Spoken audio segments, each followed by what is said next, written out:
Beleza, então, pessoal. Esse aqui vai ser o exercício que a gente vai resolver. É estranho repetir tudo de novo, né? Mas vamos lá. Esse aqui é o exercício que a gente fez, que a gente vai fazer um segundo exercício de somatório, certo?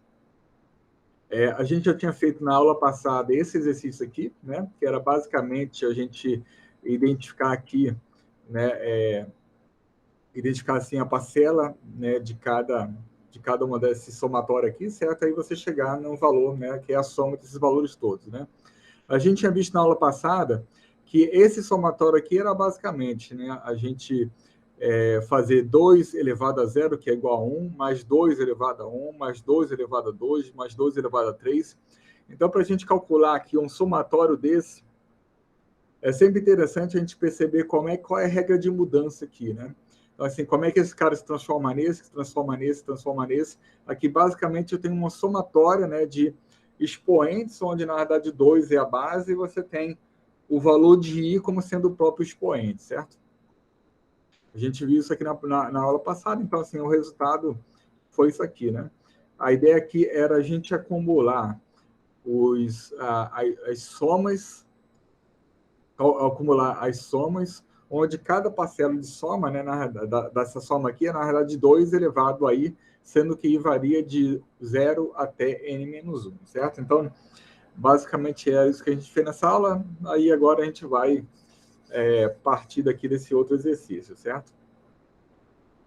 Então, vamos lá, olha só. Aqui, não existe mais o valor de n, né? O exercício anterior, a gente tinha um valor de n aqui que era informado pelo usuário. Esse aqui, o que a gente tem é um somatório que vai, né, vai até esse cara aqui, olha. Essa aqui é a última parcela dessa soma aqui, certo?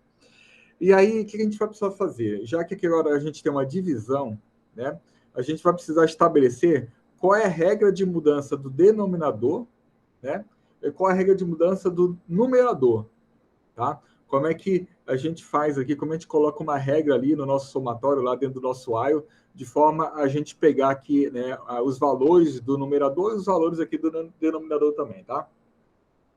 Então, olha só, vamos lá, vou botar aqui, eu vou inicializar soma com zero, certo?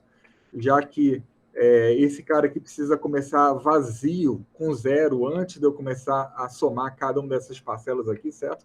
Na primeira iteração, eu vou somar esse cara, na segunda iteração, eu vou somar AS esse cara aqui, na terceira iteração, eu vou somar AS esse valor aqui, por aí vai, e por isso ele tem que começar com zero, certo?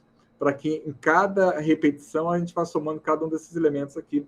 Lembrando que o zero ele é o elemento neutro da soma, né, da operação de soma, e por isso que a gente inicializa esse cara aqui com zero, certo? Beleza, pessoal? Então, olha só. De cara aqui, a gente consegue, no numerador, né, nesse cara, na parte de cima aqui da divisão, a gente consegue estabelecer qual é a regra de mudança aqui de um elemento para o outro, né? Esse cara aqui, por exemplo, é 2 elevado a 1, esse aqui é 2 elevado a 2, 2 elevado a 3, e vamos até 2 elevado a 25. Então, eu de cara aqui vou colocar aqui uma variável i. O i aqui, no caso, em todos os nossos exemplos, o i é a variável contadora, tá? Isso é muito utilizado assim, em informática, né? E o i é a variável que serve de contadora, né? A gente viu na aula passada que a gente, num algoritmo de repetição, como esse que a gente está fazendo agora, a gente tem a variável contadora e a variável acumuladora, sendo que a contadora geralmente é 1. É i, aliás, tá? É esse nome aqui, tá? Quando você vê um i no meio do programa, você já sabe, isso aqui é a variável contadora, tá? Geralmente é assim, mas isso é convenção, né? Isso não é... Aqui você pode botar o nome que você quiser também, tá? Você pode botar até o nome aqui, assim, tá? Não muda nada o programa. Mas, geralmente, assim, por convenção, a gente usa o i porque é mais fácil, assim, né? Você bater o olho no programa, você já sabe, pô, i aqui vai ser... o papel dela é servir de variável contadora, certo? Então, vamos lá, vou fazer o while aqui. O nosso i, ele é a contadora, na verdade, ele vai de 1, né? 2 elevado a 1, 2 elevado a 2, 2 elevado a 3, então ele vai de 1 até 25. Então, vou botar até menor ou igual que 25 aqui, certo? E aí, já que soma é a nossa variável acumuladora, vou fazer aquilo que a gente já conhece, né? Soma vai receber soma mais uma parcela aqui, né? Uma dessas parcelas, de acordo com a posição da repetição, né? Assim, qual é a repetição que a gente está fazendo aqui, né? Se é a primeira repetição, se é a segunda repetição, se é a terceira repetição. Então, como aqui, diferentemente do exercício anterior, eu tenho divisões aqui, né? Eu estou somando aqui AS divisões, eu vou precisar estabelecer qual é a regra de mudança do numerador, como é que o numerador muda de uma casa para outra. A gente já viu que é 2 elevado a 1, 2 elevado a 2, 2 elevado a 3. Então, a gente já pode até colocar aqui, olha só, que é 2 elevado a i, né? Sendo como o i ele varia de 1 até 25, né? É o que está acontecendo aqui, né? 2 elevado a 1 até 2 elevado a 25. Então, assim, a cada iteração eu vou, no numerador, né, usar essa formulazinha aqui, né? Agora, para o denominador, a gente também precisa estabelecer qual é a regra aqui, né? Ele, na primeira iteração, na repetição, no caso, é 3, na segunda repetição é 6, depois é 9, por aí vai. Então, só um artifício bem legal é a gente...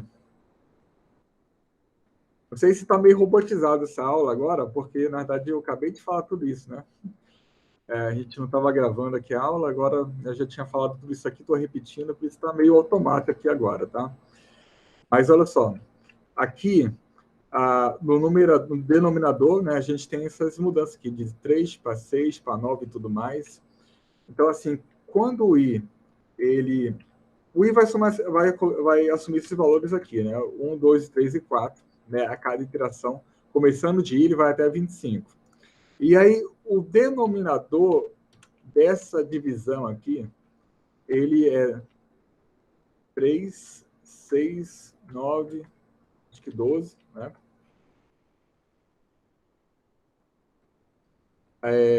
Certo? Então, assim, a gente tem que ver, né, a regra de mudança, né? Como é que esse cara está, né, saindo daqui para cá e, principalmente, como é que eu chego no denominador a partir de i, né? Porque, na verdade, o que eu tenho aqui é i que está variando. Então, como é que eu faço para esse cara aqui se transformar nesse? Como é que eu faço nesse transformar nesse transformar nesse? Então, eu tenho que encontrar uma fórmula que eu consiga transformar esse cara esse cara aqui nesse, né? E a fórmula é óbvia aqui, né? No caso, a gente tem que, se eu multiplicar esse cara aqui por 3 dá 3, se eu multiplicar esse cara aqui por 3 dá 6, se eu multiplicar esse 3 aqui por esse aqui por 3 dá 9. Então, o cara aqui é 3 vezes i, certo? Essa é a nossa, regra aqui, é a nossa formulazinha para o denominador, certo? E aí, claro, né, vamos fazer o i aqui ser incrementado, certo? Aí, no final das contas, eu vou precisar aqui imprimir o valor de i. E aí, pessoal, sempre é saudável a gente rastrear o código para a gente ver, né, se o código está funcionando, né, da forma como a gente quer, né? Rastreamento, a gente falou sobre isso na última aula, e a ideia aqui no caso é assim, olha só, somatório é igual a zero, soma é igual a zero, i é igual a 1, aí a gente entra aqui. O 1 é menor ou igual que 25? Aí ele entra aqui. Então, soma, que é zero, vai ser zero mais 2, lembrando que i é igual a 1.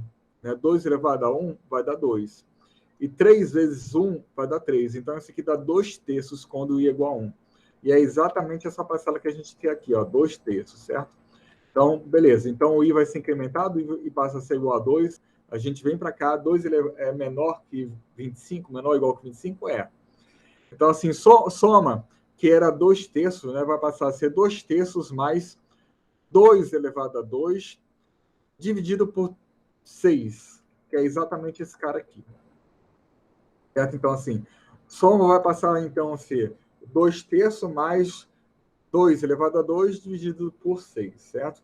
E o i é incrementado, 3 é menor ou igual que 25, aí a gente continua por aí. Então, assim, a priori, quando a gente rastreia, né, a gente percebe que o nosso programa está realmente funcionando conforme esperado, né? Funcionando conforme esperado, então, a priori está tudo certo, né? Então, vamos ver a solução do Leandro aqui.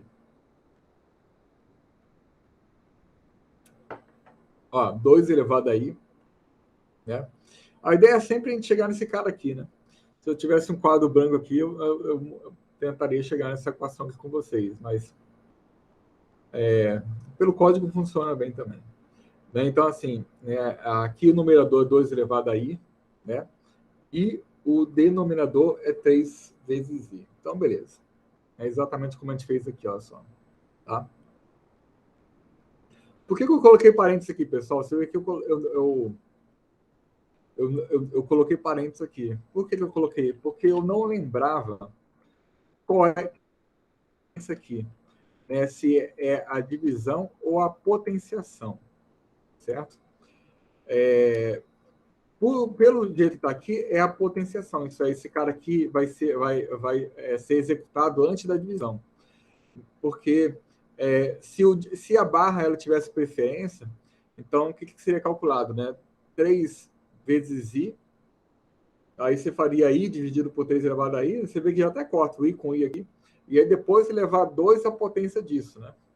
Mas como eu não lembrava a regra de preferência, eu coloquei aqui porque aí eu forço. Né?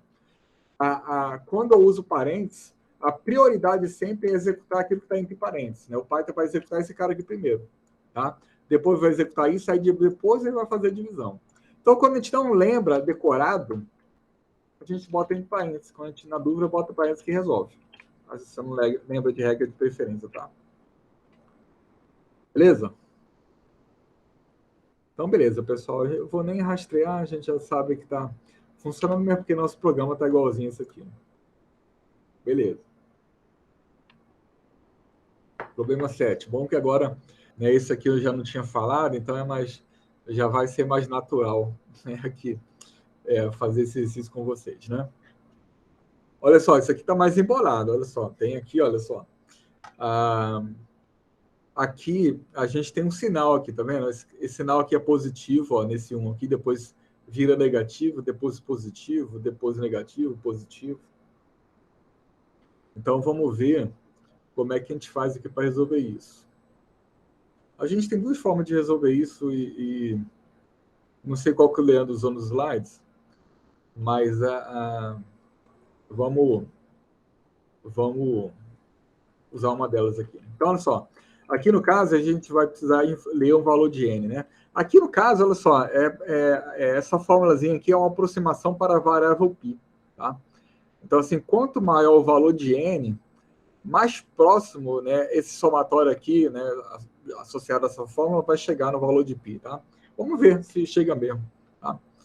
Vamos ver se chega mesmo, então vamos calcular esse somatório aqui. Então, olha só. Isso aqui, a soma vai receber 0 de novo. A variável i, vai começar com 1. Né? Eu vou botar 1 ali, pior, depois qualquer coisa a gente muda também. I é igual a 1. E aí a gente tem que ler o valor de n, né? N é igual a int, input, informe o valor de n. Beleza? While i menor ou igual que n, tá? Eu ainda não pensei assim, quem for fazer, se o i vai começar com 0, se vai começar com 1, a gente vai, né? Depois qualquer coisa a gente muda, tá? Mas olha só, pessoal, em relação a essa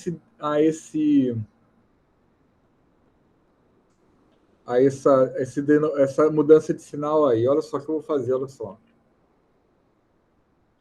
Vou colocar aqui uma variável chamada sinal, que inicialmente o valor dela é 1. A gente pode botar assim, mais 1, por exemplo, não tem problema. Mais 1. E aí, eu vou calcular aqui o somatório, soma mais alguma coisa, e aqui no final eu vou fazer sinal é igual a sinal vezes menos i. Menos 1, aliás. Quando eu multiplico um valor por menos 1, eu inverto o sinal dele, concorda? Se o sinal era positivo, passa a ser negativo. Se é negativo, vai passar a ser positivo. Então, aqui, né, eu vou usar o sinal, né? Claro que aqui tem outras coisas, mas o sinal aqui vai garantir que num primeiro momento o sinal é positivo, mas na segunda iteração já vira negativo, depois positivo de novo e por aí vai. Então, assim, isso aí é um artifício que a gente tem para calcular aqui o valor de sinal a cada iteração, a cada repetição, certo?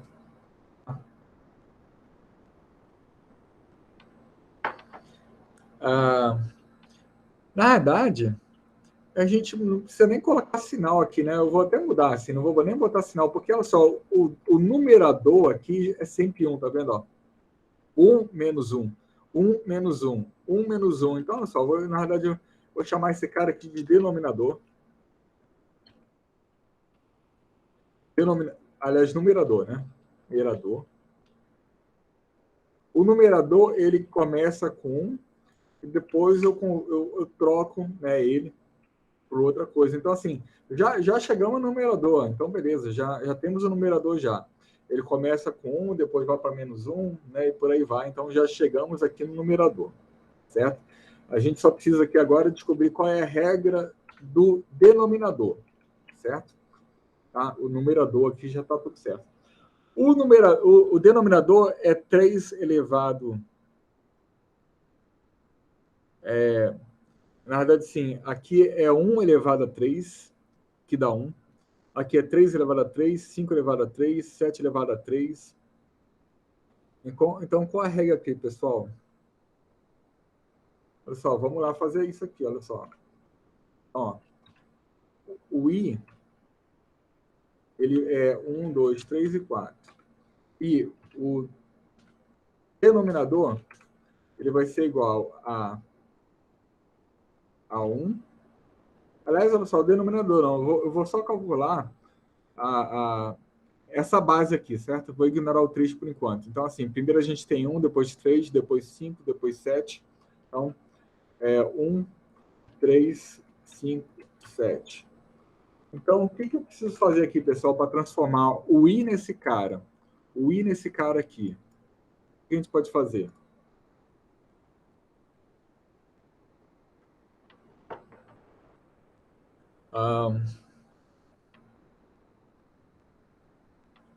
Olha só, vou fazer o seguinte, ó.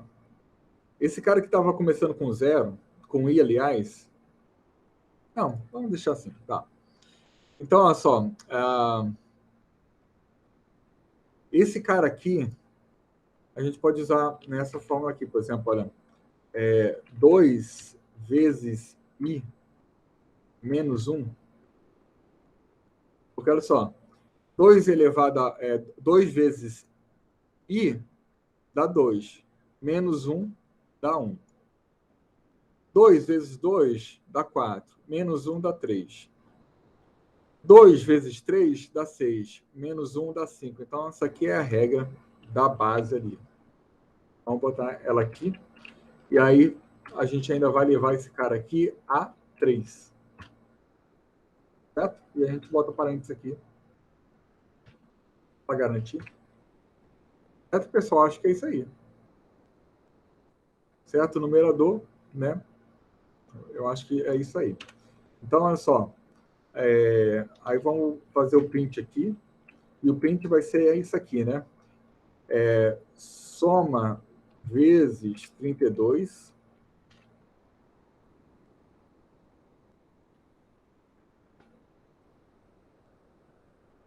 elevado a 1 sobre 3. Certo? Então, assim, a raiz cúbica ela é igual a você levar o valor a menos 3. Né? Vamos ver se fica uma coisa aproximada de π, né? Vou botar, por exemplo, n igual a 100. Ixi. Ô, pessoal, esqueci aqui de fazer o i aqui incrementar, né? Virou loop infinito, né? Porque o i não estava sendo mudado, tá sempre igual a 1, e aí virou loop infinito, então agora sim a gente fez o i mudar aqui. Então, beleza. Tá assim aqui. Ó, uma aproximação boa, né? 13, 14, 15, vamos fazer o seguinte, olha só, vamos ver aqui, vamos imprimir aqui o valor de π, né? Eu acho que dentro, import, não, from, math, import, asterisco.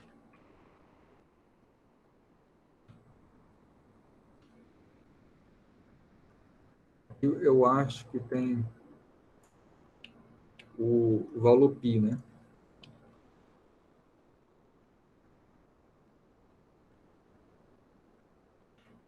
Ah, tem não? Isso aqui?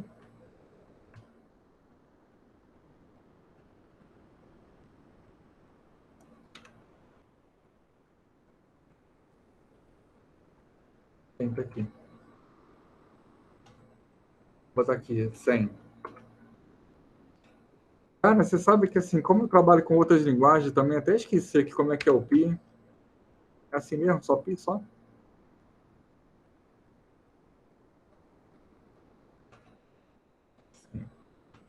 Ah, tá aqui. Olha só, pessoal. Então, botando, por exemplo, n igual a 100, você vê que é uma aproximação muito boa, né? Essa fórmula aqui para chegar ao valor de π, né, que a gente fez, é essa fórmulazinha aqui, olha. Você vê que ela está uma aproximação muito boa. Vamos ver com o valor 10 mil agora. 10 mil. Olha só, tá impressionado. Eu nem lembrava que dava uma aproximação tão boa essa forma, tá vendo? Olha só. Uma aproximação muito boa. Com 10 mil, quer dizer que esse cara aqui, olha, inteirou 10 mil vezes e ele chegou aqui numa aproximação realmente muito boa do valor de π. Legal. Surpreendente. Eu trabalho com uma outra linguagem, que na outra linguagem o valor de π é tudo maiúsculo, assim, aí eu, né, misturando as linguagens, eu fico esquecido aqui. Mas beleza, pessoal, alguma dúvida em relação a esse exemplo aí? Você foi tranquilo, professor. Deu para Foi? entender legal. Ah, legal, que bom. Então, ok. Vamos ver como o Leandro fez aqui. Né? E o Leandro fez bem diferente de mim aqui, né? Tá, esse aqui foi igual. Ah, não, nem foi igual, botou mais um aqui, ó. Ele começou com zero, né? O Leandro começou com zero aqui. E aí, ao invés de você subtrair um, ele adicionou um, né? Olha só. Aqui, né? A gente tinha feito assim, né? I é igual a 1, 2, 3, 4. E aí, né, a base varia, né? O denominador varia de. Vou botar aqui. 3, 5 e 7, né? 3, 5 e 7 e 9. Aí a gente fez, né? Como o I começa com 1, então, assim, a nossa fórmula era essa, né? 2 vezes I menos 1. 2 vezes I, aliás, menos 1. Né? Então, assim, olha. 2 vezes I, aliás, aqui começa com 1. É. 2 vezes I dá 2 menos 1 dá 1. 2 vezes I dá 4, né? Quando I é igual a 2, dá 4. Menos 1 dá 3, certo? Só que lembra o que ele fez? Ele começou com zero aqui, ó. Começou com zero. E aí, quando a gente começa com zero, a gente tem que botar mais um aqui. A regra muda, né? Porque, olha só, 2 vezes I, que é zero, dá 0, mais 1 dá 1. Né? 2 vezes 1 dá 2, mais 1, 3. 2 vezes 2 dá 4, mais 1, 5. Então, assim, depende de onde você está começando, né? Se você está começando com zero aqui, então você tem que botar o mais aqui, certo? Então, assim, lembrando que cada programa, né, não existe o certo e errado, você faz. Importa que a sua lógica esteja correta e tem várias formas de chegar no mesmo resultado, né? Outra coisa diferente que ele fez aqui também, em relação aqui o numerador, né? O numerador, o que ele fez? Olha só. Quando o I é igual a zero, né, e eu faço menos 1 elevado a I, todo número elevado a zero vai dar 1, mesmo que seja negativo. Né? E aí, quando o I for igual a 1, menos 1 elevado a 1 vai dar menos 1. Né? Quando o I for igual a 2, menos 1 elevado a 2 vai dar 1, por quê? Porque vai ficar menos 1 vezes menos 1, né? E aí por isso vai ser 1. Eu acho que a forma dele foi mais inteligente que a minha. Eu acho que a forma dele foi melhor. Então, assim, aqui, o fato que ele está fazendo aqui, está intercalando entre 1 e menos 1. É isso que ele está fazendo aqui. Porque quando o i for ímpar, ele vai ter o menos 1. Quando o i for par, ele vai ter o 1, certo? É isso que está fazendo aqui, então, gostei aqui da solução dele. Então, beleza, pessoal. Então, uma alternativa. Ah, mas olha só. Ele aqui fez uma coisa parecida também com a gente, né? Que a gente fez, ó. Uma forma alternativa. Ele calculou aqui o sinal, né? Que eu depois mudei para numerador. E aí ele chamou essa variável de sinal. Aí está falando sinal e dividido por isso aqui. Aí começa com mais 1. E depois ele, né? Ele fez menos sinal aqui. É a mesma coisa que você fazer sinal vezes menos 1, né? Então, dá para inverter o sinal dessa forma aqui também. Então, essa aqui é uma solução mais parecida com a nossa, tá? Então, beleza, pessoal. Está aí para o nosso exemplo. Vamos seguir aqui. Exemplos extras, vamos lá. Uma quantidade inicial de R$20.000 é aplicada a uma taxa de 1,2% de juros ao mês. 1,2%. Isso é difícil, hein? Essa taxa aqui está muito alta, né? Geralmente por mês, assim, é muito menor do que isso, né? Isso aqui dá um rendimento absurdo, né? Essa taxa aqui, né? Essa taxa aqui não existe no Brasil, não, tá? Não tem nenhuma aplicação que você possa, né, chegar num valor desse. Qual é o valor do saldo após 5 anos de aplicação? Tá, vamos lá. Então, assim, a quantia inicial, vai ser igual, né, 20 mil, né? Assim, está sendo dado no programa aqui, né? Aqui não pede nenhuma informação, né? A gente não precisa pedir nada do usuário, né? A gente tem uma taxa ali, uma taxa que é igual a 1,2%, né? Então, assim, isso é a mesma coisa que eu botar assim, né? 0,0, assim, né? Certo? Isso aqui, nos nossos cálculos, a gente faz isso aqui, dividido por 100, né? Mas vou deixar assim, porque, né, fica mais lógico, né? É 1,2%, né? Tá? E aí, né, e também dá aqui qual o valor do saldo após 5 anos de aplicação. Então, vamos lá. Vou botar um i aqui igual a 0, né? While. Aliás, vamos botar igual a 1, aí a gente faz assim, né? Enquanto i for menor ou igual que 5, certo? Enquanto i for menor ou igual que 5, qual o saldo após 5 anos de aplicação? Então, olha só, basicamente, né?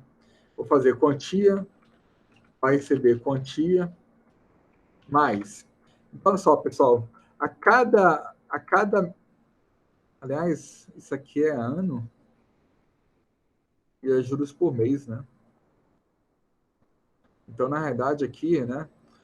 Como é 1,2% de juros ao mês, e aqui são 5 anos, o número de laços aqui vai ser 5 vezes 12, né? Certo, pessoal? Vão ser, né, meses ao longo de, né, uma aplicação mensal ao longo de 5 anos, né? Então, assim, vai passar 5 vezes 12 meses, né? Então, aí a cada mês a gente vai rolar esses juros aqui, tá? E aqui é o seguinte, né? Para a gente calcular isso aqui, a gente vai precisar, né? Verificar quanto que é 1,2% disso aqui, dessa quantia, e aí eu vou somar, né, esse valor à variável quantia. Tá? Então, como é que eu faço para calcular 1,2% disso aqui? Vai ser assim, ó, quantia vezes a taxa. Então, assim, para eu calcular 1,2% desse cara, basta eu fazer essa multiplicação aqui, né? E aí eu vou, né, já somar o resultado dessa operação aqui à variável quantia, certo? Então, assim, a cada mês, né, vê que a quantia está crescendo um pouquinho a essa proporção aqui. A cada mês ela cresce um pouquinho, tá? Isso é o que a gente chama de juros compostos, né? Porque, na verdade, assim, né, essa variável quantia, ela está aumentando mês a mês, cada mês essa quantia aumenta um pouquinho, E o valor que eu calculo aqui de 1,2% é sobre a quantia. E a quantia está aumentando a cada mês, né? Então, assim, 1,2% de quantia, ela vai aumentando no decorrer dos meses, porque a quantia fica cada vez maior, né? Isso é juros compostos. Então, assim, eu vou incrementar aqui o valor de I. Eu acho que é isso, pessoal. Print quantia. Então, olha só, mais que dobrou o valor do negócio em 5 anos, né? Aí, realmente, né, no Brasil, a gente não tem uma aplicação dessa assim, não. Dobrar em 5 anos, assim, tá bom? Então, vamos ver aqui se a gente chegou na solução que o professor Leandro deu aqui. Então, ó, ele colocou aqui, né, juros 1,2, saldo de R$ 20.000. E aí, ele fez aqui o saldo, né? Saldo vai receber saldo mais saldo vezes juros dividido por 100, né? Eu coloquei dividido por 100 aqui, né? O Leandro colocou aqui, tanto faz, né? Tanto faz usar o... Por que ele arredondou aqui? Ele arredondou aqui, né? Não sei porque ele arredondou assim, né? Lembro que eu tive essa mesma surpresa no ano passado, aqui, quando veio essa disciplina. Aqui ele arredondou, porque assim, né? Faz sentido arredondar, pessoal. Sabe por quê? Porque lá no banco, né? Isso aí tá, juros está sendo juros compostos estão rodando lá no banco. E o teu saldo em banco, ele tem só 2 casas decimais, né? Só tem centavos, né? Nunca no banco você vai ter um valor desse aqui, por exemplo. Não tem, né? Você tem os centavos. E é por isso que ele está, né, colocando desse jeito, porque assim, no próximo mês você vai usar o saldo que está disponível lá no banco e não o saldo com várias casas decimais aqui, né? Então, assim, no Brasil, a gente tem 1 centavo, né? Então, assim, o menor valor de uma moeda é 1 centavo. Então, assim, 1 centavo, no caso aqui, só cabe aqui 2 casas decimais, né?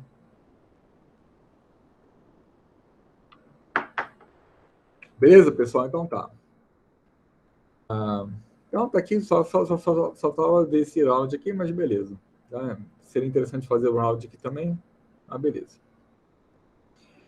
Uma quantia inicial é aplicada a uma taxa de 5% de juros ao ano.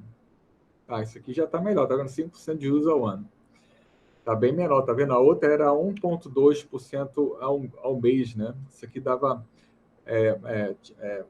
assim, uns 14, 15, né, por cento ao ano, né? Isso aqui é 5% ao ano, né?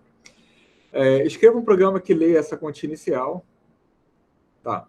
Como sair, determine quantos anos são necessários para que o saldo dobre em relação ao valor inicial.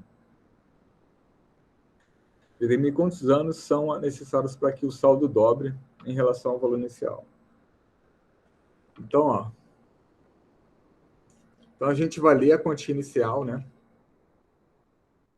Então, assim, vou tirar esse cara aqui. A quantia vai ser um float. Vamos ler ele aqui do input. Informe a quantia inicial. Certo? Aí a gente tem uma taxa de 5 sobre 100, né? 5%, certo? Essa aqui é a nossa taxa, tá? E aí, quantos anos são necessários para que dobre, né? Assim, eu vou colocar aqui nossa variável. Aliás, nossa variável contadora aqui agora vai ser chamada anos, tá? E inicialmente vai ser igual a 1. Tá?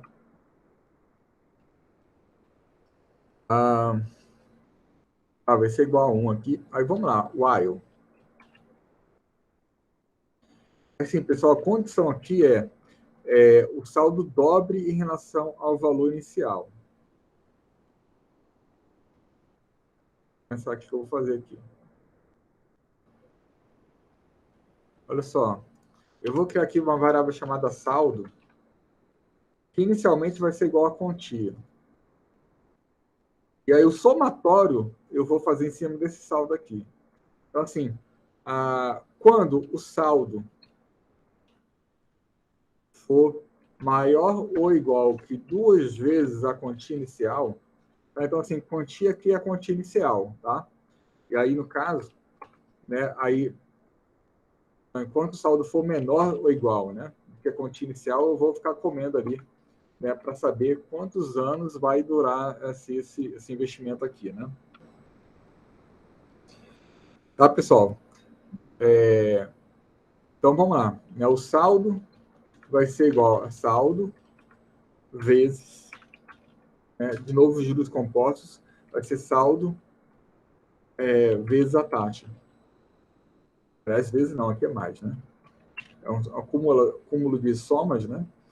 Então, saldo vai ser igual a saldo, e a cada ano eu vou jogar nesse saldo uma quantia inicial que vai ser justamente, né, o saldo vezes essa taxa aqui, certo? Quem não está acostumado com os juros compostos e tudo mais, pessoal, tem um pouquinho mais de dificuldade de entender, né, esse procedimento aqui, tá? Mas isso é uma coisa que a gente acaba se habituando, né? Porque, na verdade, isso faz parte da tua vida, né? Você acaba, né, criando algum hábito com esse tipo de cálculo aqui, tá? Então, assim, a cada ano, a gente vai somar ao saldo o valor de saldo vezes a taxa aqui de crescimento, né? E aí, vamos lá, print. Opa, aí não, né? Na verdade, o que está sendo incrementado aqui é o ano, né? A cada ano, né, a gente calcula o novo saldo, e a ideia aqui é saber quantos anos se passaram até que quando isso aqui se tornou verdade. Na verdade, quando isso aqui se tornou falso, né? Quando o saldo ele passou a ser maior, no caso aqui, ó, quando o saldo ele passou a ser maior ou igual do que 2 vezes a quantia, tá? Então, só eu quero saber quantos anos levam para que o meu saldo dobre em relação àquela quantia inicial, tá? Então, enquanto o saldo não dobrou em relação à quantia inicial, eu estou calculando aqui. Quando o saldo dobrar em relação à quantia, eu vou aqui apenas imprimir o número de anos. Certo? Professor, Pode falar. porque anos começou com 1 e não com 0? Por quê? Porque assim, olha só. Esse primeiro saldo aqui, ele tem que ser calculado quando i é igual a 1. Quando anos é igual a 1. Porque eu só posso calcular o saldo aqui quando já passou um ano, entendeu? Eu posso começar aqui, por exemplo, botar 0 aqui. Mas aí, no caso, eu vou ter que botar esse cara aqui para cima, porque eu só posso calcular o saldo com base nessa taxa depois que passou um ano. Deu para entender? Sim, sim. Tá? Então tá, vou deixar desse jeito aqui então.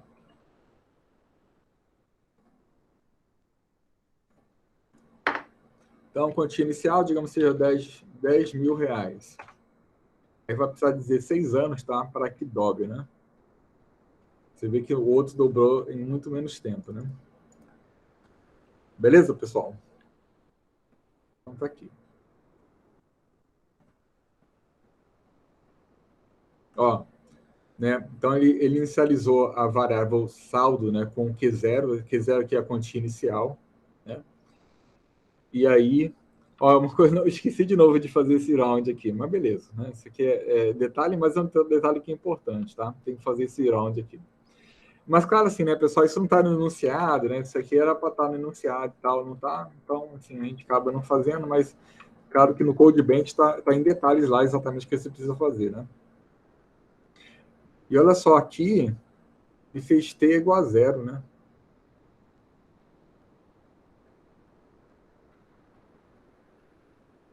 Espera aí, pessoal, tem uma coisa errada aqui.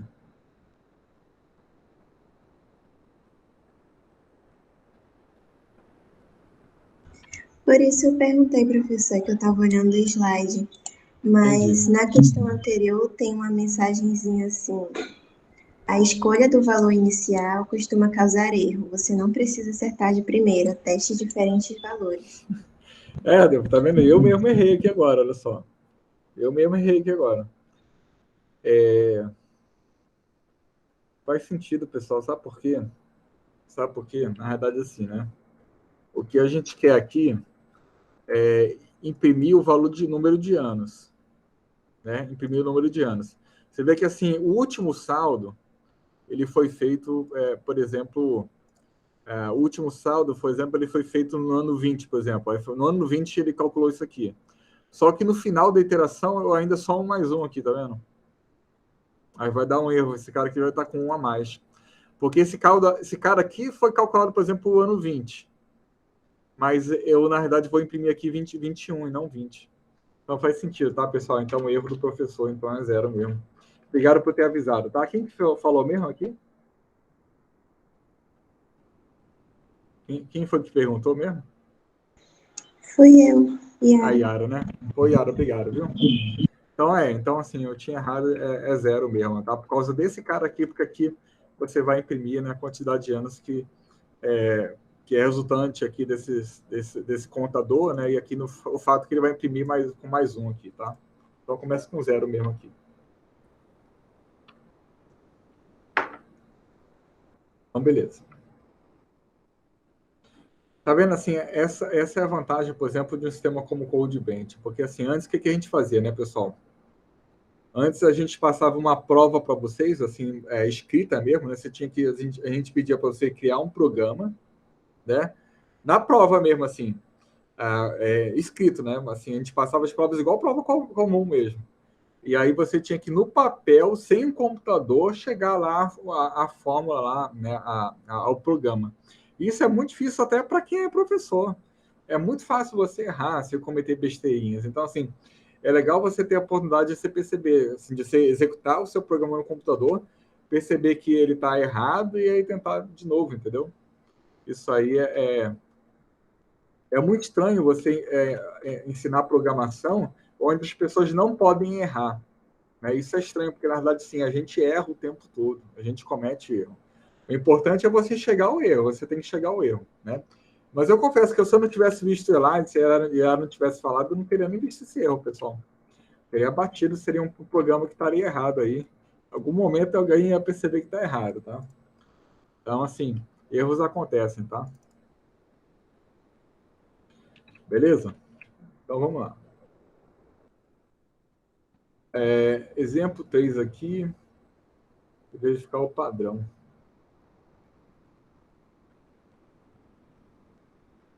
Dado um número n inteiro e positivo, verificar se n é primo. Ou seja, se n tem apenas 2 divisores, ele mesmo é a unidade. Tem nada a ver verificar o padrão, acho que está errado isso aqui, né? Os outros têm título? Os outros... Enfim, está errado aqui. Tá, então assim, dado um valor n, a gente vai verificar, né, se o n é primo. E aí, ele está dando essa dica aqui, né? Para verificar se o número n é primo, podemos limitar o teste de divisibilidade até o valor de raiz de n. Tá. Então, vamos lá, pessoal. N vai ser informado pelo usuário.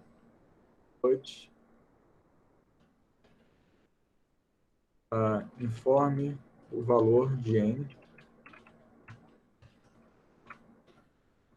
Certo? Aqui eu vou criar aqui uma variável contadora. Somente pode ser igual a 1 aqui. Depois a gente pode estudar melhor aqui. Ficar mais atento que a variável contadora para não errar de novo. Vamos botar o while aqui. E aí, pessoal, olha só. Para a gente verificar se um valor é primo, o que a gente precisa fazer, né? A gente precisa verificar se o número só é divisível por 1 e por ele mesmo. Né? Porque esse é o conceito de primo, né? O conceito primo é o número que não é divisível por ninguém, a não ser por 1 e por ele mesmo. Por exemplo, o valor 7. 7 é primo. Por quê? Porque entre 1 e 7, né, nenhum número divide 7, a não ser 1 e o próprio 7. 2 não divide 7, 3 não divide 7, 4 não divide 7, e 5 e 6, nada divide 7, a não ser o 1 e o próprio 7. Então, o que a gente vai ter que fazer, pessoal? A gente vai ter uma forma da gente verificar se um número é primo, é a gente fazer a variação, né? Por exemplo, para verificar se 7 é primo, a gente verifica de 1 até 7, né? Vê que tem um while aí, né? De 1 até 7, a gente verifica se esse número divide 7. Se 7 é divisível por esse número, entendeu? Mas o Leandro está colocando essa dica aqui, né? Para verificar se um número n é primo, podemos limitar o teste de divisibilidade até o valor de raiz de n. Então, assim, eu não preciso checar de 1 até 7. Eu posso checar de 1 até a raiz de 7. Porque se depois de raiz de 7, ninguém vai dividir mais aquele número. Tá? É tipo assim, pessoal, por exemplo, olha só. O valor 8, por exemplo. Né? Depois de 4, por exemplo, ninguém vai dividir 8. Por quê? Porque, assim,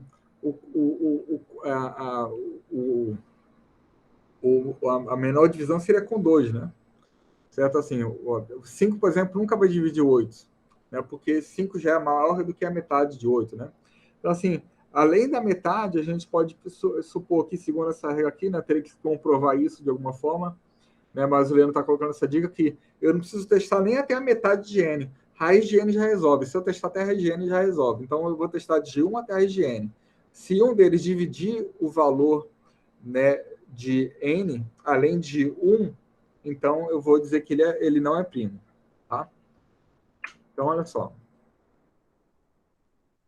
E aqui, pessoal, já que eu sei que o 1 divide todo mundo, vou começar o i com 2 aqui agora. Então, olha só.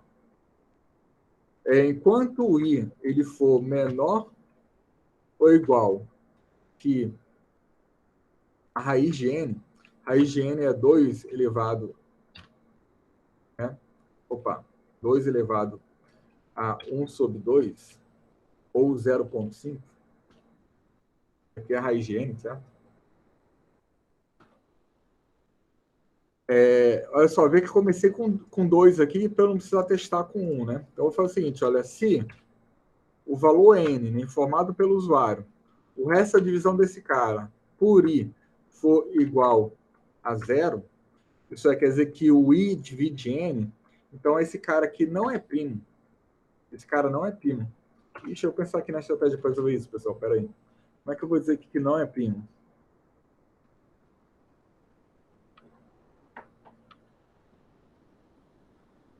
Vou pensar aqui.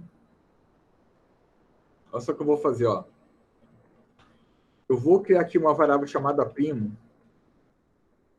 Ela é uma variável booleana, uma variável lógica, que inicialmente ela vai ser, o valor dela vai ser true. Eu posso fazer isso aqui, tá, pessoal? Eu posso fazer uma variável receber true, porque assim, true e false é um valor é um valor como qualquer outro, tá? Da mesma forma como tem variáveis inteiras, tem variáveis float, tem variáveis strings, eu também tenho variáveis booleanas cujos valores delas são true ou false, tá? Olha só, eu estou achando que o Leandro não partiu para essa abordagem, mas eu vou mostrar dessa forma e depois a gente vê a solução do Leandro, tá? Não sei se o Leandro usou esse artifício aqui, eu estou achando que não. Então, olha só. Eu vou partir do pressuposto que o número é primo. Isso é, ninguém divide ele a não ser o 1 e ele mesmo. Vou partir desse pressuposto. Mas, se eu encontrar um número que divide, um valor i que divide o valor n, eu vou mudar esse cara aqui. Primo vai passar a ser falso. Certo? E aí vou fazer o i aqui, ele incrementado. E tá aí nosso programa. Print. Aí a gente pode fazer assim, ó. Se primo. Vou já mostrar mais detalhes desse programa para vocês, né? Se primo é igual a tu, é que eu posso fazer esse tipo de comparação também, ó. Se primo é igual a tu, eu vou imprimir aqui, ó. Print primo. Else, eu vou imprimir não primo. Certo, pessoal? Então, olha só. O usuário informa um valor aqui, né? Aí eu faço primo receber true. Isso é, eu estou partindo do pressuposto que o número é primo. E eu vou continuar com esse pressuposto, a não ser que eu encontre alguém entre i e raiz de n que divida o valor de n. Se eu encontrar alguém que divide, eu vou mudar o pressuposto. Na verdade, sim, eu vou dizer que, na verdade, ele primo é igual a falso. A partir desse momento, eu sei que primo é igual a falso. Mas, se em nenhum momento entre i e raiz de n isso aqui for verdade, se para nenhum valor de i isso aqui for verdade, então isso aqui nunca vai ser executado. E aí, primo vai ser true para sempre. Certo? Então, é assim que a gente fez. Então, por exemplo, o valor 4, ele não é primo. O valor 7, ele é primo. O valor 16, ele não é primo. O valor 19, ele é primo. Então, assim, está funcionando. Nosso exercício. Nosso exemplo aqui, tá? Pode falar. E se o valor for 2? Ele 2? 2. O 2, ele vai o 2 é primo, né? O valor 2 é primo. Por quê? Porque ele é divisível só por 1 e por ele mesmo. Certo?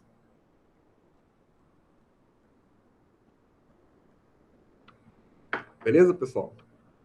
O 3 é primo também, né? O 4, ele não é primo. O 5 é primo. Né? 6 não é primo e por aí vai. Estou curioso aqui para saber como é que o Leandro fez. Vamos ver aqui.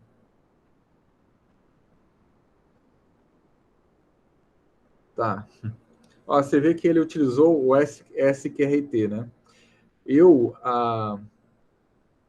no caso, eu elevei o valor, né, a menos... elevei o valor a 0,5, né? É a mesma coisa, tá? Isso aqui é raiz quadrada, SQRT, né? É raiz quadrada, calcula a raiz quadrada de n. Mas como eu levei a 0,5, fica a mesma coisa, né? Tá? Esse inteiro aqui não é necessário, não precisa disso aqui, nem coloquei no meu. Mas olha só, vamos entender a lógica aqui do código do Leandro. Ó. Então, essa condição é igualzinha à nossa, só que ele colocou essa condição aqui também.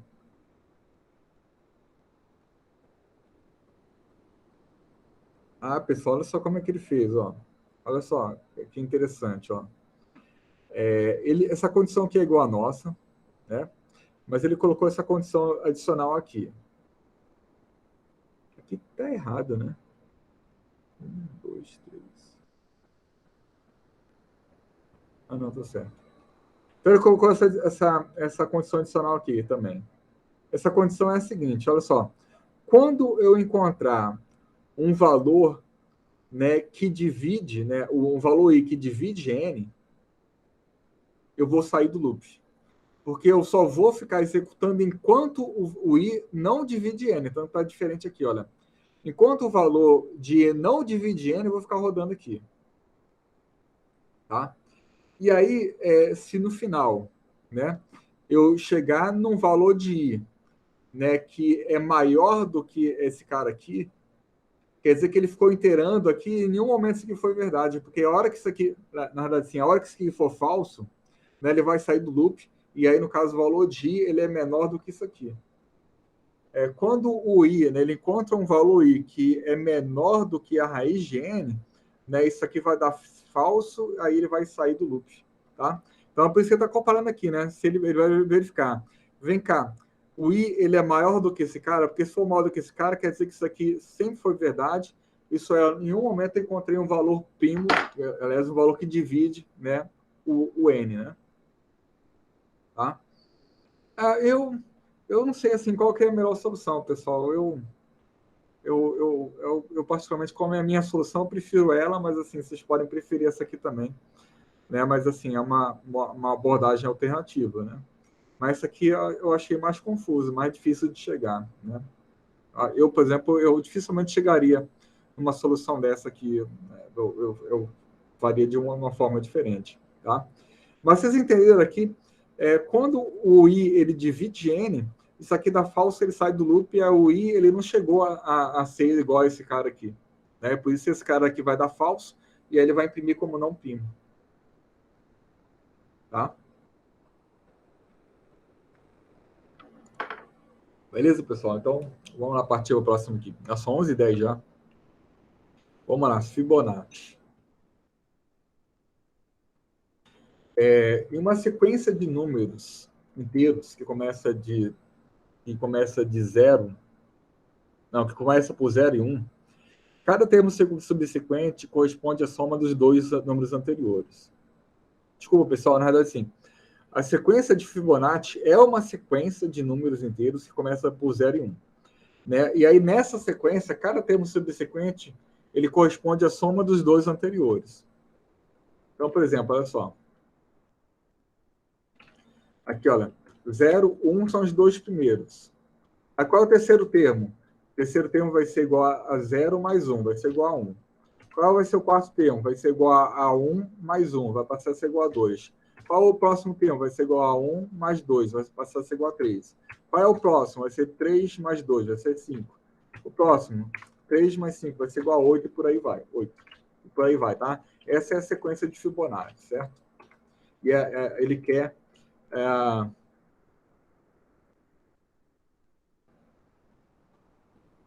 Então, aqui, quais os 15 primeiros termos, né? Eu vou, na verdade, assim, eu vou pedir aqui para o usuário informar um valor de N. Não sei se é assim não, mas input. E aí eu vou imprimir o número a série de Fibonacci até N, até a posição N, tá? Informe o valor de N.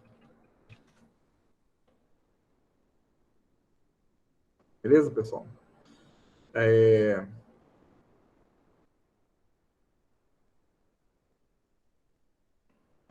Eu vou colocar aqui, por exemplo, os dois primeiros valores da sequência, acho que é 0 e 1, certo?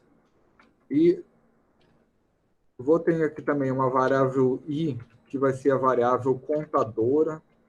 Então, assim, quanto o i for menor ou igual que n, eu vou sair calculando ali qual é o próximo item da sequência de Fibonacci, tá? Na verdade, vai mais de n, né? Porque, tá, isso a gente vê depois. Tá? Qual é o próximo item da sequência de Fibonacci? O próximo item vai ser isso aqui, né? Por exemplo, A mais B. Né? O A mais B, ele vai ser a próxima, né, sequência, né? Como eu mostrei aqui, né? Assim, 0 e 1, próximo é 1. Depois, o próximo vai ser 1 mais 1. Ou seja, eu sempre vou somar os dois anteriores. O 8 vai ser igual a 3 mais 5, certo? Então, assim, sempre vai ser A mais B. Mas tem um fator complicador aqui. Eu tenho que atualizar o valor de A e B, né? Então, por exemplo, quando A mais B for igual a isso aqui, o A tem que ser isso, o B tem que ser isso. Tá? Então, assim, eu vou ter que atualizar o valor de B na medida que eu vou andando, né, assim, na sequência de Fibonacci. Tá? Então, vou pensar como eu vou fazer aqui. Isso aqui, eu sempre me embolo com sequência de Fibonacci, pessoal, mas vamos lá fazer.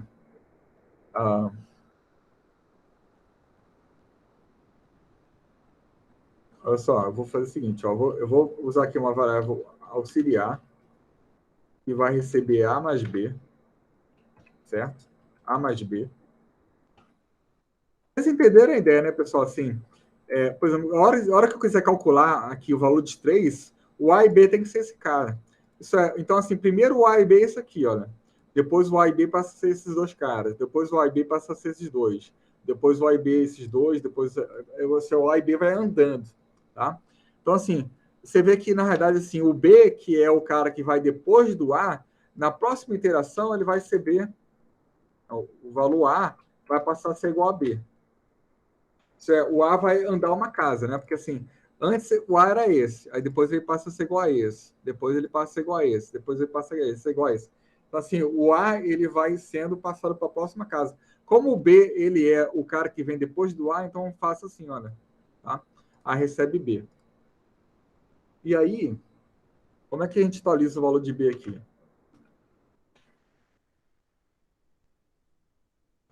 O valor de B vai ser igual ao valor de A ou X, né?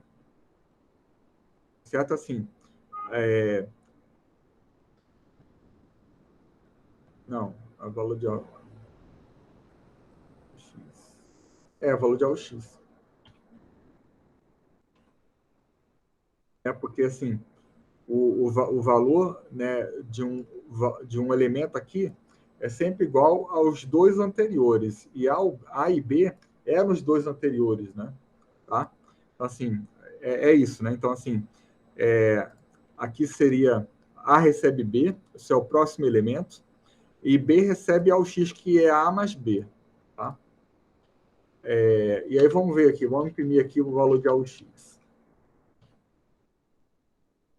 Então, assim, a cada iteração eu estou imprimindo aqui o valor de AUX, é claro que eu também tenho que fazer isso aqui, né? I recebe I mais 1, né? A gente tem que andar com o valor de I para a gente poder, né, sair calculando, né? Aí vamos lá, vamos ver aqui o valor de N, digamos que seja igual a 10.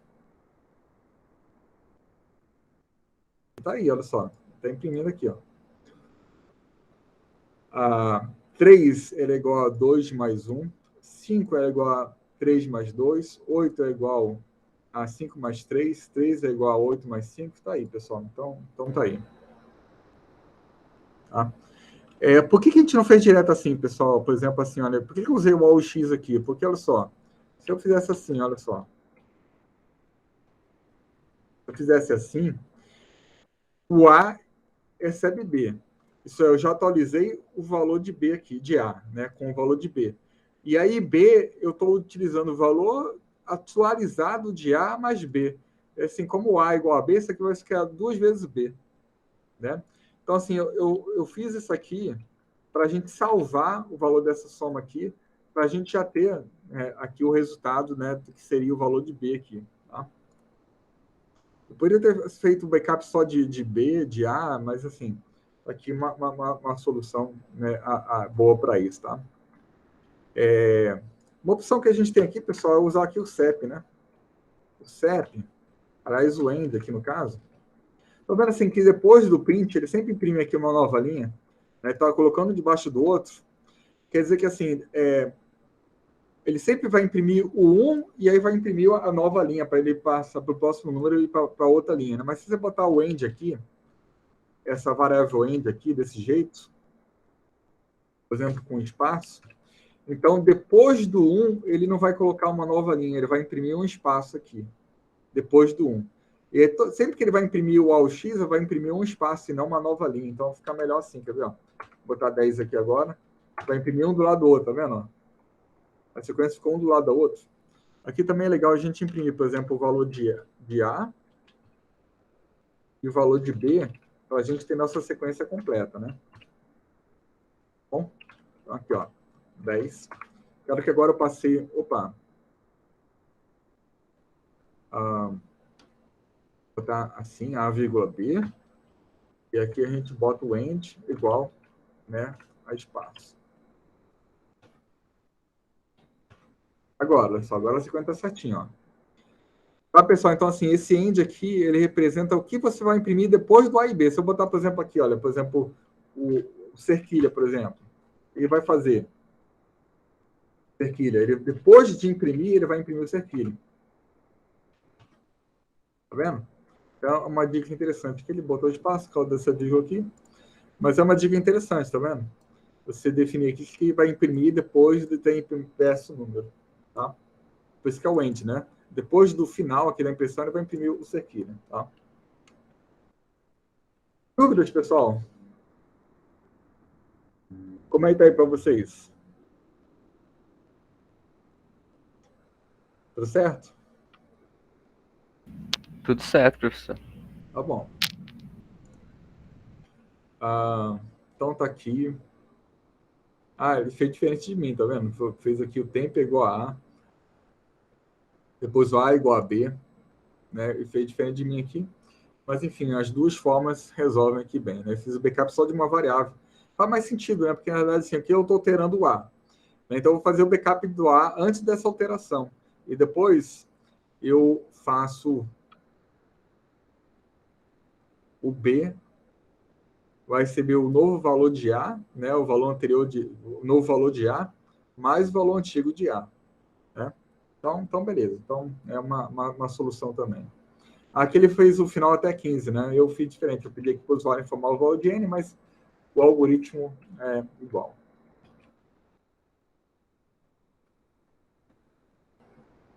Vamos lá. Duas pessoas, J1 e J2, jogam pedra, papel e tesoura. Aí, de novo, vou pedir a ajuda de vocês aqui, tá? Eles jogam várias vezes até um deles ganhar, né? Escreva um programa que lê repetidamente a jogada de cada pessoa e determine quem ganha. Então, se eles jogam até alguém ganhar. Então, assim, na realidade, a condição é, enquanto está empate, enquanto for empate, repita, né? Você vai ficar ali repetindo enquanto for empate, certo? Então, vamos lá, pessoal. Assim, J1 vai receber igual a input, conforme a jogada do primeiro jogador. Aí J2 vai receber, conforme a jogada do segundo jogador.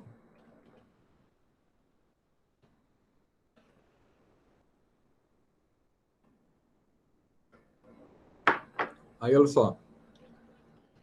Enquanto J1 for igual a J2, isso é, enquanto for empate, faço isso aqui. Deixa eu pensar aqui. Aqui a gente bota as regras, né? Se o J1 for igual, por exemplo, papel. And J2 foi igual. De quem papel ganha, hein? Pedra. Pedra. Bom, nesse caso aqui, a gente tem, né, J1, certo? Aí, elif.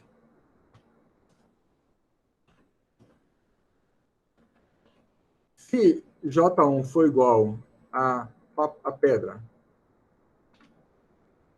J2 foi igual aqui, acho que é a tesoura, né? Não. Professor. Não, pedra ganha de quem? É Ganha tesoura, de né? tesoura. Tesoura. Aí eu vou botar print J1. Elif.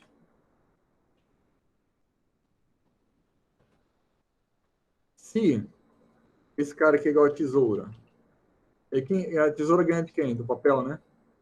Isso.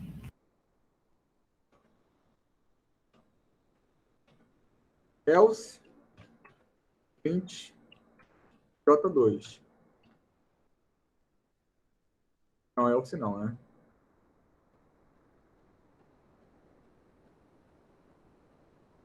Não, calma aí. Tem que ver a condição de empate aqui, né? Ele vai imprimir J2 se for empate, né?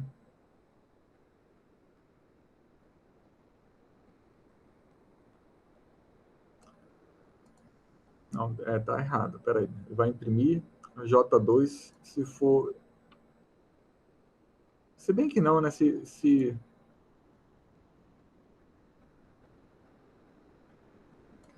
Aqui eu tô lendo. Aqui eu tô determinando quem tá ganhando. Professor. Tem uma coisa errada aqui. Tô pensando aqui. O que pode falar? O senhor botou no while que J é igual a J2, né? Mas se isso for verdadeiro, vai estar empatando, não? Pedra com pedra empata. É mesmo, pessoal. É mesmo. Vou ter que pensar uma forma melhor de resolver isso aqui. Peraí. Deixa eu pensar aqui. Peraí.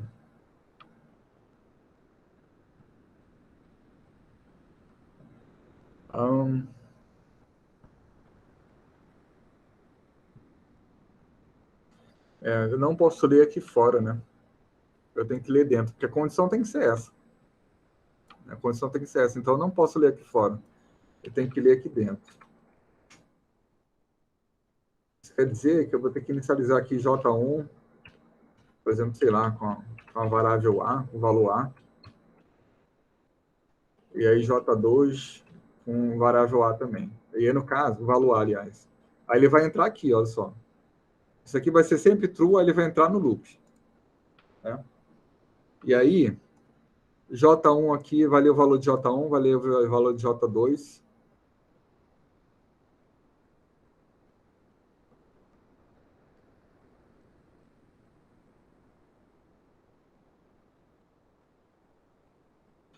Deixa eu pensar aqui, pessoal. É porque eu não quero imprimir nada, né? Caso caso J1 seja igual a J2, né?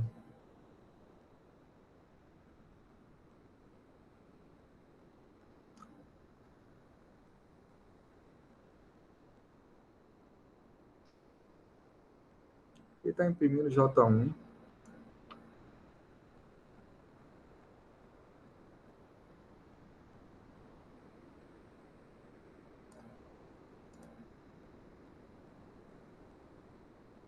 Como é que eu faço para não imprimir nada caso J1 seja igual a J2? Estou pensando aqui. Só falta isso para a gente terminar o programa, né?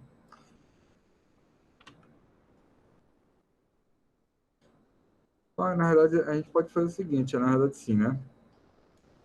Botar aqui, por exemplo, if J1 for igual a J2, a gente, ao invés de imprimir nada, a gente pode botar assim, print empate. Print empate. Aí, if, né? Assim, aqui ele vai imprimir empate, senão ele vai imprimir isso aqui, né? E aí, né, senão ele vai imprimir isso aqui. Se J1 ganhar. Aliás, aqui o que a gente pode fazer, pessoal, ficar melhor, é o seguinte, né? Já que assim, é tudo print J1 aqui, né? Assim tá feio o programa, né? Assim tá feio. Vamos fazer assim, vamos botar a hora aqui e vamos botar nessa galera toda aqui para cima. Assim, se isso aqui for verdade, ou isso aqui for verdade, ou isso aqui for verdade, eu vou dizer que J1 ganhou.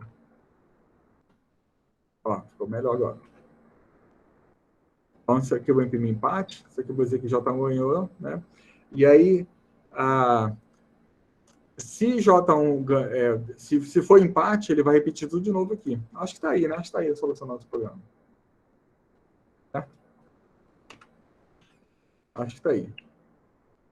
Então, tá aí, vamos lá.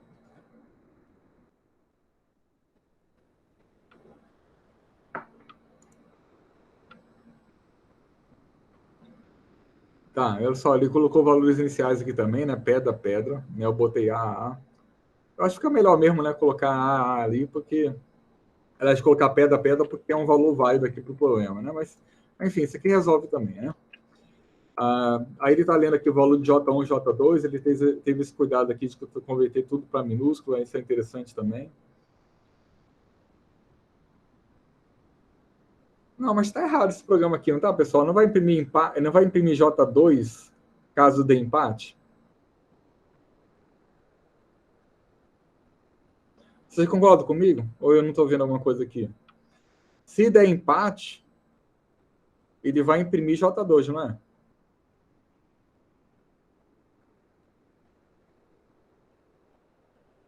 Não é isso? Acho que está errado esse programa aqui. Porque, assim, se o usuário informar dois valores iguais aqui, ele vai imprimir J2 e ele vai avaliar de novo aqui. Porque, assim, isso aqui vai dar falso, ele vai imprimir J2. Então, assim, para mim isso aqui está errado. Depois eu vou falar com o Leandro sobre isso aqui. Para mim isso aqui está errado. Tá? Então, beleza, pessoal. Eu prefiro, assim, dizer que tá deu empate, aí depois, né? Tá bom? Então tá, olha só. Vamos lá para o próximo, então. Esse aqui é rapidinho. Escreva um script para imprimir vários caracteres asterísticos para formar o padrão ao lado. Tá? 3 linhas de 4 asteriscos. Aí vamos tentar fazer isso aqui.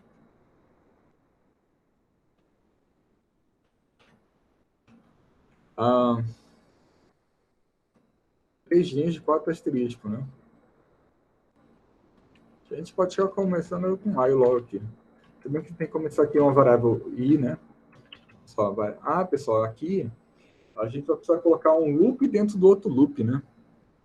Não é tão simples como eu tinha falado, não. Mas olha só, vou inicializar aqui uma variável i com 1, j com 1. Enquanto o i for menor ou igual, quantas linhas tem aqui? Tem 3 linhas. Então, enquanto i for menor ou igual que 3, o que eu vou fazer?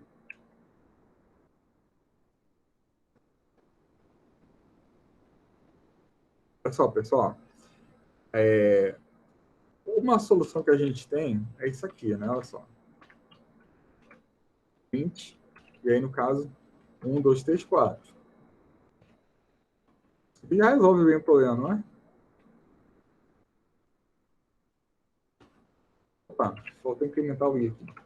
I é igual a i mais 1.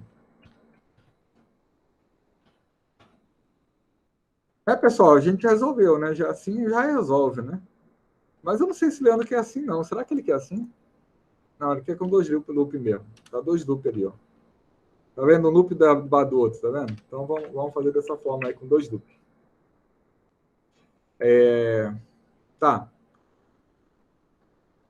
Com 2 loops, por quê? Porque eu não posso imprimir 4 loops de uma vez só. Eu posso imprimir um de cada vez. Então, assim, para imprimir 4, eu vou precisar colocar aqui um outro while, que vai, por exemplo, de J até 4. E aí, no caso, vou imprimir apenas um asterisco, certo? Sendo que o valor de J eu vou precisar definir ele aqui dentro.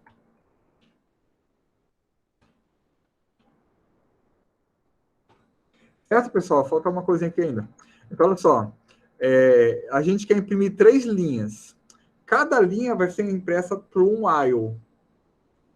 Quem vai controlar o laço, o contador desse while aqui vai ser o J. Assim, eu tenho um contador para esse primeiro while e tenho um contador para esse segundo while. Tá? Esse segundo while, o objetivo dele é imprimir os 4 asteriscos de uma mesma linha. Ele vai imprimir isso aqui, tá?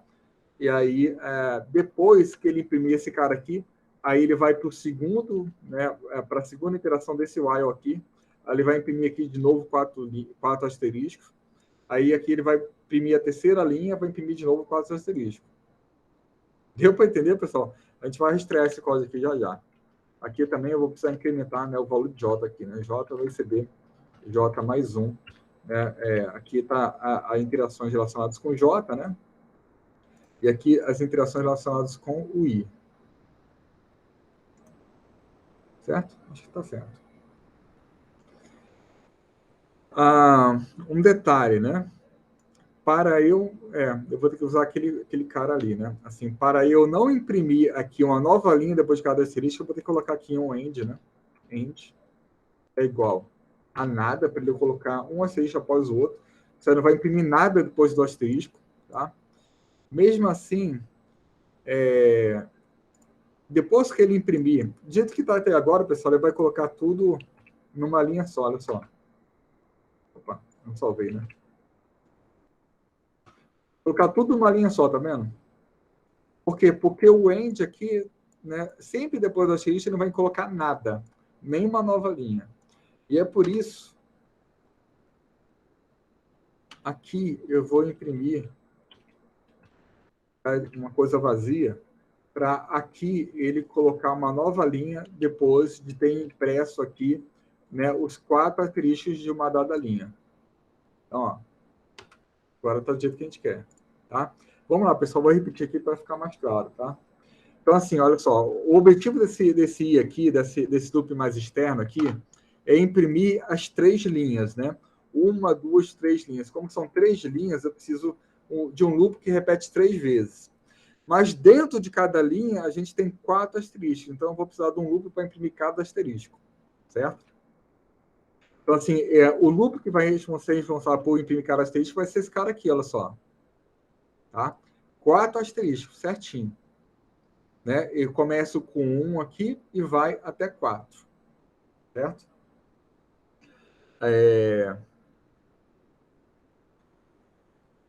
E aí, depois que... Assim, olha só, vamos rastrear aqui, pessoal. Olha só. Começo com I igual a 1. Aí vem para cá. né? O I, no caso, ele é menor ou igual que 3, aí ele vem para cá, J é igual a 1. Enquanto J for menor do que 4, eu vou ficar imprimindo asterisco aqui. Então, eu vou imprimir o asterisco quando J é igual a 1, depois quando J é igual a 2, quando J é igual a 3, quando J é igual a 4, tudo sem colocar nada depois do asterisco para que fique, né, sem uma nova linha, sem espaço nem nada, né? Então, aqui no caso, eu estou imprimindo o quarto asterisco, tá? E aí, depois de imprimir o quarto asterisco, eu uso esse print aqui para ele poder imprimir uma nova linha para o próximo asterisco que foi impresso já ser colocado na próxima linha.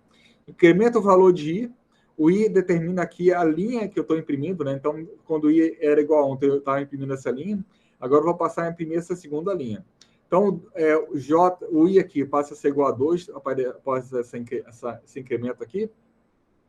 Faço J igual a 1, né?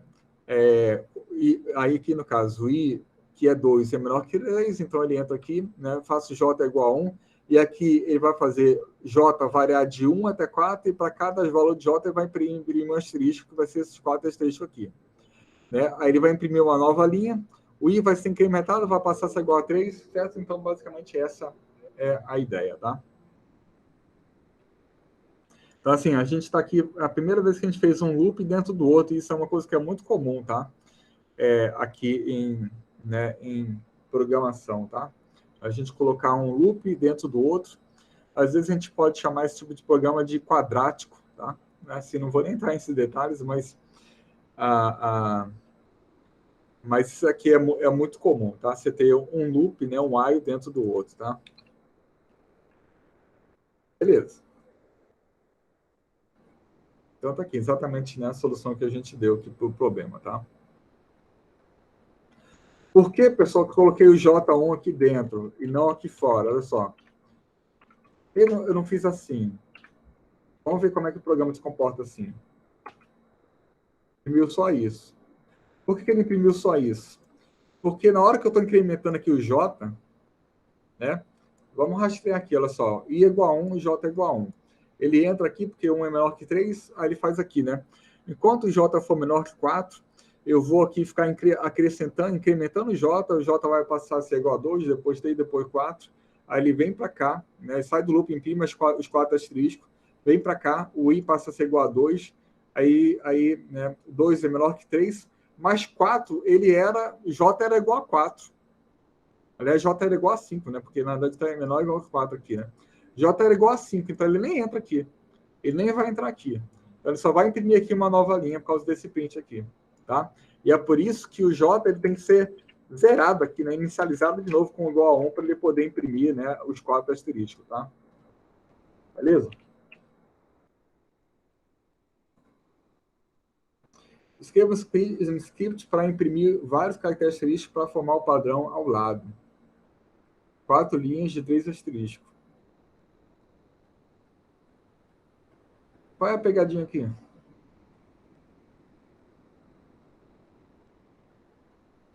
É a mesma coisa que a gente já fez, né?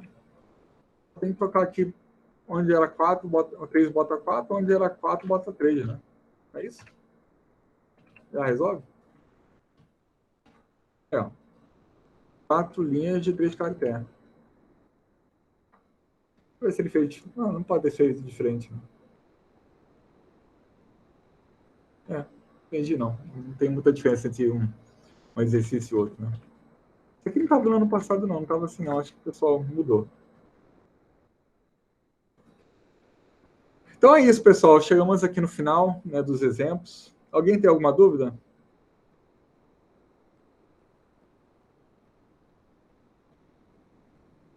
Uma dúvida que queira tirar aí?